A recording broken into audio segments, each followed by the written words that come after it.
many of you think of yourself as a leader? Life's lessons from a non-leader who has led.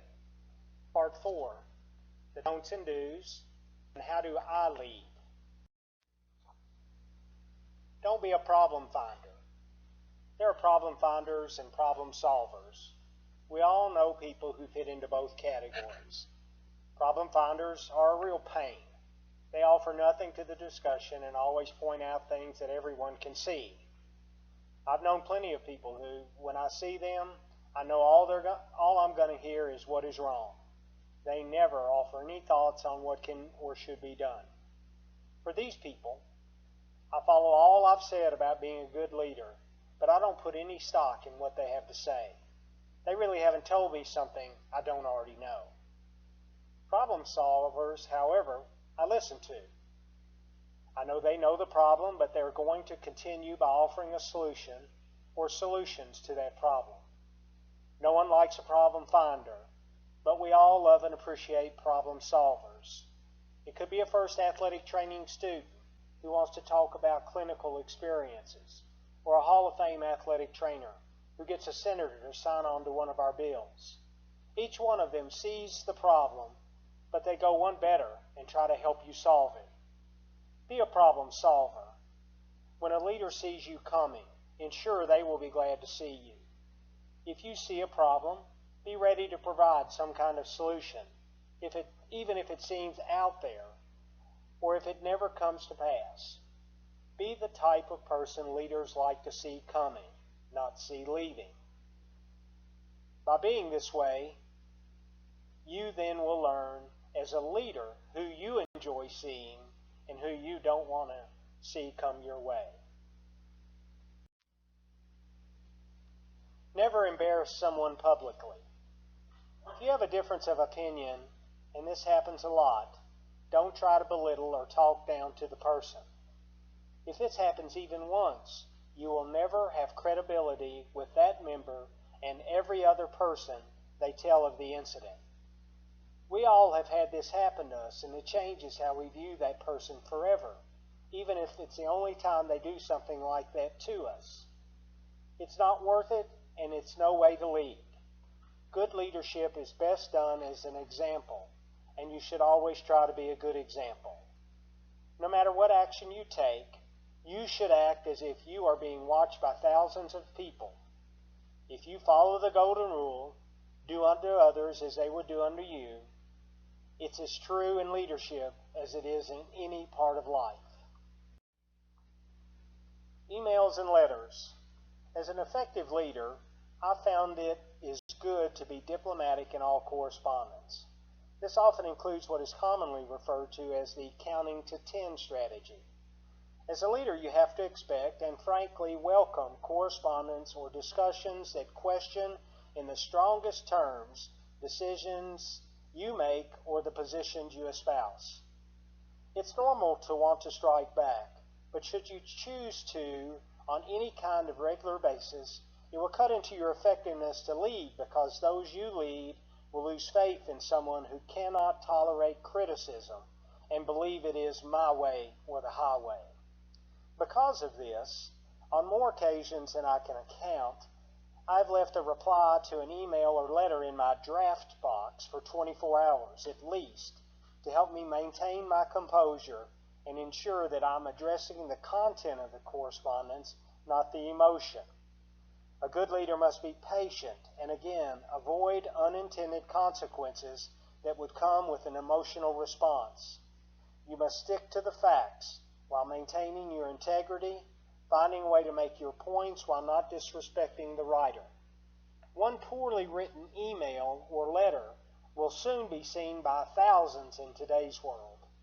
My rule of thumb for any and all my correspondence, and you probably agree, is that I never write something that could be read by every person on the planet. Good or bad, what you write will, once it leaves your draft file, forever be available to be picked apart, dissected, and used to show how wrong you were by what you wrote. It's okay to be wrong on substance, and I have been countless times. It is, however, not good to be wrong on tone. which I try not to be.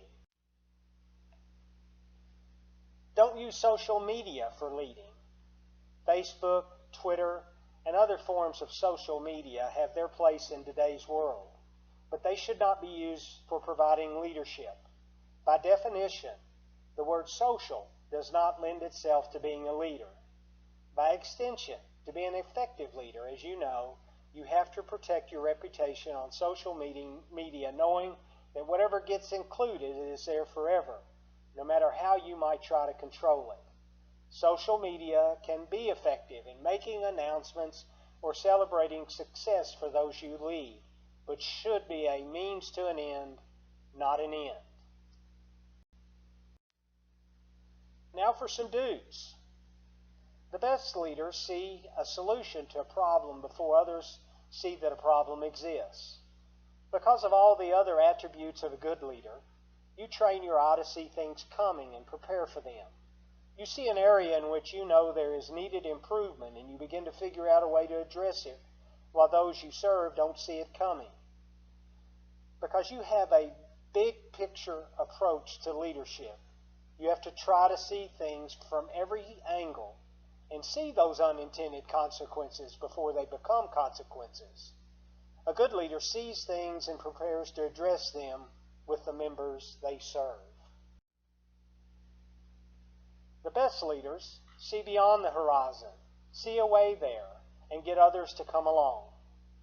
Once you learn to look beyond where others can see, you have to plan how you will address the issue, then have the trust of the members to come along with you. This may be one of the most difficult jobs as a leader. You have to put your thoughts ahead of everyone else's and have the confidence of your convictions that you see what is true and where you believe the group should go is best. You have to be willing to believe in your vision enough to take the heat from those who, rightfully so, question your vision. To stay one step ahead of those who oppose you requires that you are willing to put yourself and your reputation out there to forge progress that isn't always without pain. In the end, if you are on an island and those you serve do not want to come along with you, your time as a leader will be very short and your effectiveness as a leader will be negligible. No effective leader ever stands alone on an issue. The critical question you have to answer as you take this course is what is your approach to being a leader whom those you serve will want to follow. Now, how do you lead? First, I think you need to get involved. No matter where it is, find a way to be a leader. It can be at your institution, serving on committees. One of the first things that benefited me most happened at Austin Peay when I was appointed to the search committee for a director of athletics. Want to know how that happened? Like being appointed to exhibits chair for CETA, it was an unintended consequence. We had a new president who happened to stop by the athletic training room one day. Having the president drop in the athletic training room was unusual, to say the least.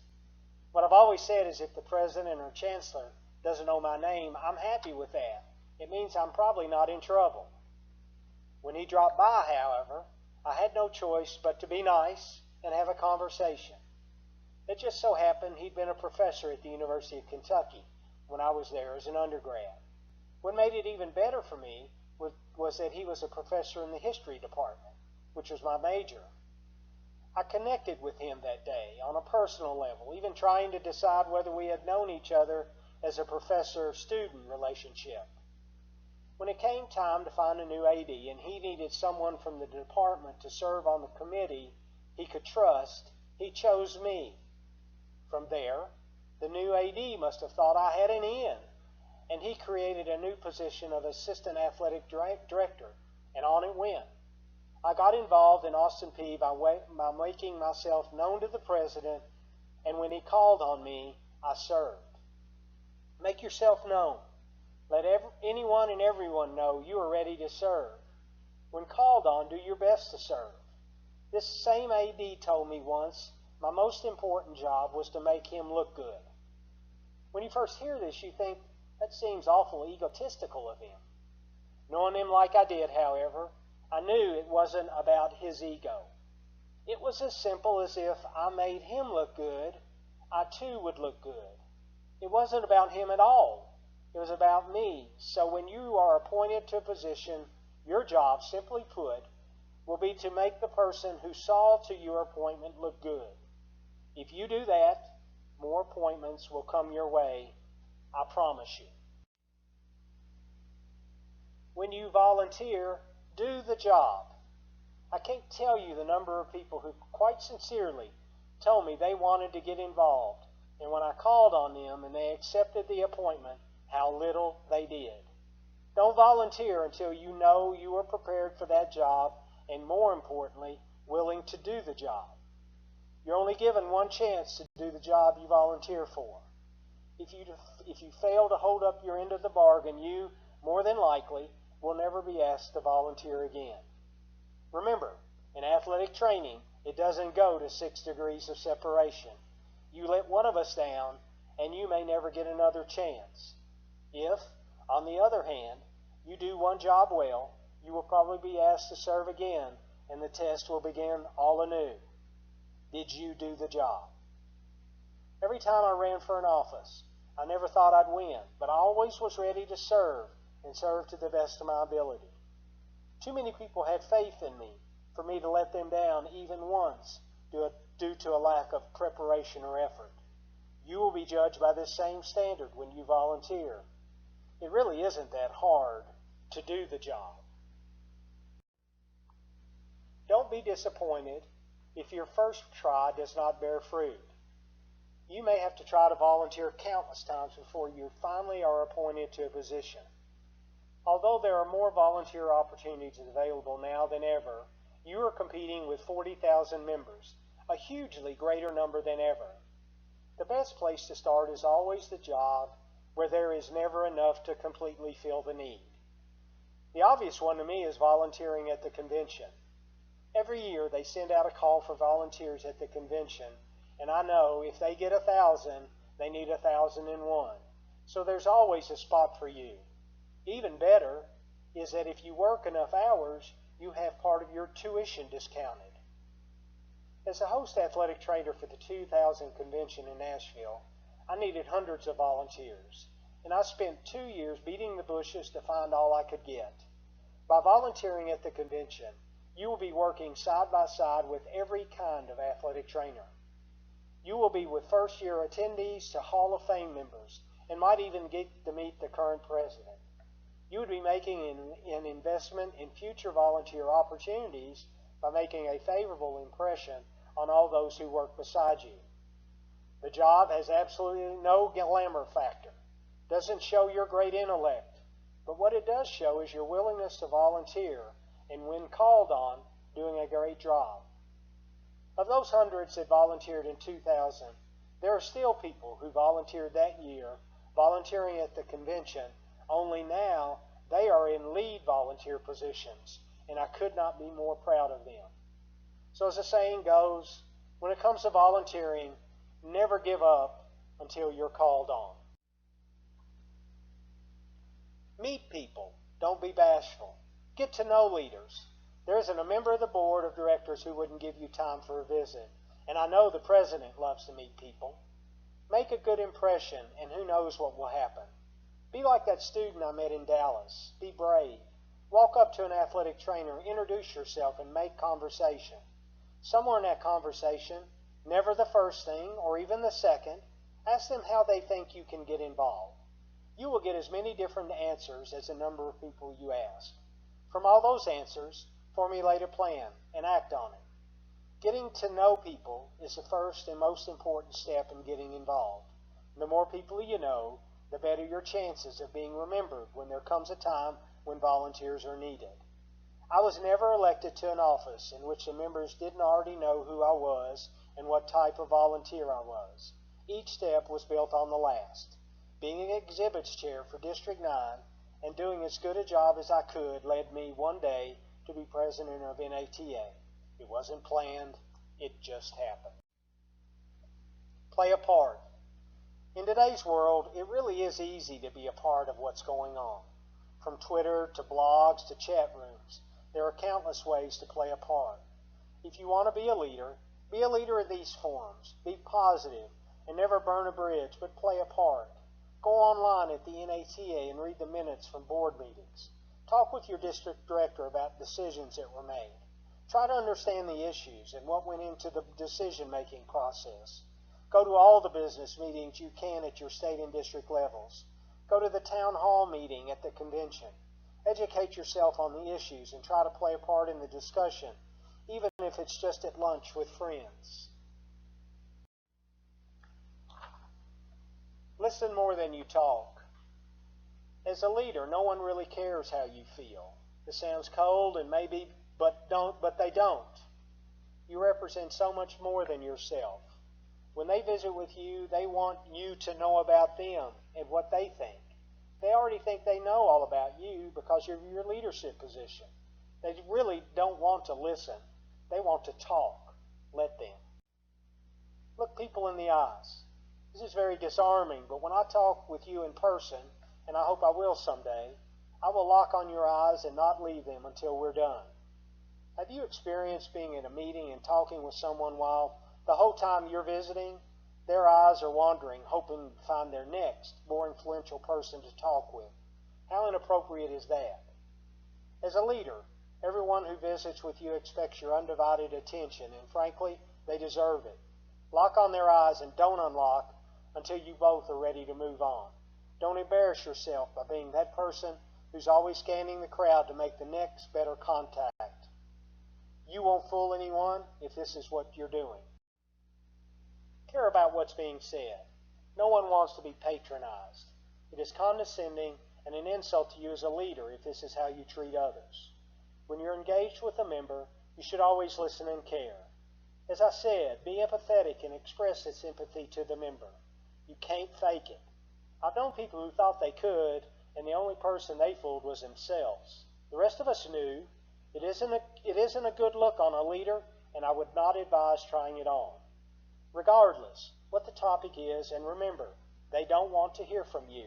Let them tell you what is important to them, then react. Restate what they say so they know you heard them. Then you can react to their thoughts. This gives them the satisfaction of knowing they were heard, and, more times than not, that's all they want. Be sincere. As you have these countless conversations with first friends and colleagues, and as a leader, those you serve, always be sincere. I never say things I don't mean. Those who know me know that if they want an opinion, I'll give it. They also know that I will listen to their opinions and take what they say seriously.